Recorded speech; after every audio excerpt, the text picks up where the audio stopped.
Ada kisah yang lain teman-teman sekalian, kisah Imam Ahmad rahimahullah.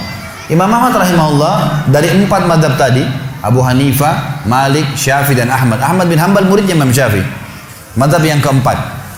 Imam Ahmad rahimahullah di akhir hidup beliau ulama besar hadis. Di akhir hidup beliau pernah terlintas di benaknya untuk mendatangi sebuah kota di Irak. Kenapa ke sana nggak tahu. Pokoknya pengen ke sana gitu. Imam Ahmad pergi ke sana. Tiba di kota itu, tapi saya tidak temukan dalam riwayat ini kota apa yang dimaksud. Tiba di kota itu, Imam Ahmad tiba azan maghrib. Lihat masjid, ada satu masjid, masuk masjid itu sholat berjamaah. Orang nggak tahu dia, karena zaman dulu orang tidak ada foto, tidak tahu lihat bagaimana wajah siapa orang ini, nggak kenal. Habis sholat maghrib, Imam Ahmad duduk sedikit baca Al-Quran. Azan isya dia ikut sholat. Selesai isya, Imam Ahmad pergi ke pojok masjid, mau geletak tidur. Marbot masjidnya datang, dekatin. Wahai syekh, syekh ini dalam bahasa Arab 3 artinya. Bisa satu dari 3. Bisa orang tua, syekh. Bisa orang alim, bisa orang kaya. Jadi tidak selamanya kalau antum dipanggil di Saudi syekh dianggap orang alim gitu. Bisa saja orang tua gitu kan. Dipanggil, hai syekh, orang tua maksudnya. Ngapain anda di sini? Kata Imam Ahmad, saya musafir, nggak kenal orang siapapun di kota ini. Besok pagi saya mau pergi, nggak ada tempat nginap, saya mau nginap di sini. Karena zaman dulu nggak ada penginapan kayak kita sekarang, banyak hotel segala gitu. Kata marbotnya nggak bisa, masjid nggak boleh tidur. Kata Imam Ahmad, saya didorong-dorong keluar dari masjid. Orang ini nggak tahu kalau ini Imam Ahmad, kalau tahu mungkin diundang ke rumahnya. Tapi ini marbot, masya Allah, istiqamah nih gitu. Keluar dari masjid, ditutup pintu masjid sama dia.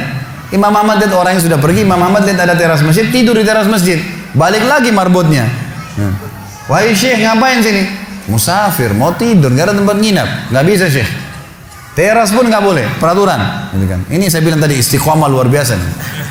Imam Ahmad bilang, saya didorong-dorong ke jalanan. Waktu saya lagi didorong di jalanan, ternyata masjid bersebelahan dengan kios penjual roti. Ada satu orang penjual roti di sebelah masjid. Lalu dia mengatakan, syekh, dipanggil Imam Ahmad, silakan ke tempat saya. Imam Ahmad pun datang. Dia bilang, saya punya rumah tidak jauh dari sini, ini kios saya, ada ruangan tempat tidur saya. Silakan anda pakai nginap, besok anda mau pulang silakan. Kata Imam Ahmad menceritakan tentang keadaan dia dengan penjual roti ini. Dia bilang, ada satu perilaku penjual roti ini yang unik. Imam Ahmad tertarik dengan itu. Dia bilang, setiap kali orang ini pecahin telur, ngambil terigu, ngambil garam, itu sambil astagfirullah wa atubu ilaih, astagfirullah wa atubu ilaih. Terus lisannya nggak pernah berhenti nih, astagfirullah wa atubu ilaih, kecuali Imam Ahmad bilang, saya ajak ngomong atau dia bertanya pada saya.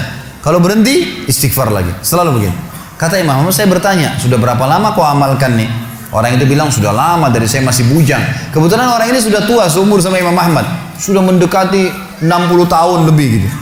Baik, dia bilang, sudah lama, dari saya masih bujang.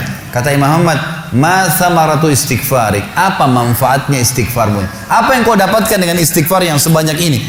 Kata dia, tidak ada apapun yang saya minta kepada Allah kecuali diijabah. Apa saja saya minta Allah kasih, tinggal satu yang belum Allah kasih. Kata Imam Ahmad, apa itu? Dia bilang, saya minta dipertemukan sama Imam Ahmad.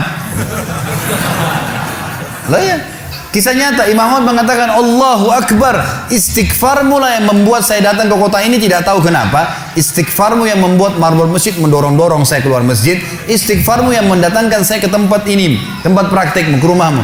Karena saya adalah Ahmad bin Hanbal. Saya adalah Ahmad ibn Hanbal.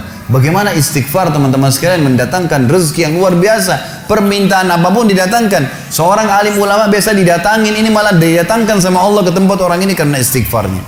Dari memperbanyak istighfar manfaatnya sangat besar.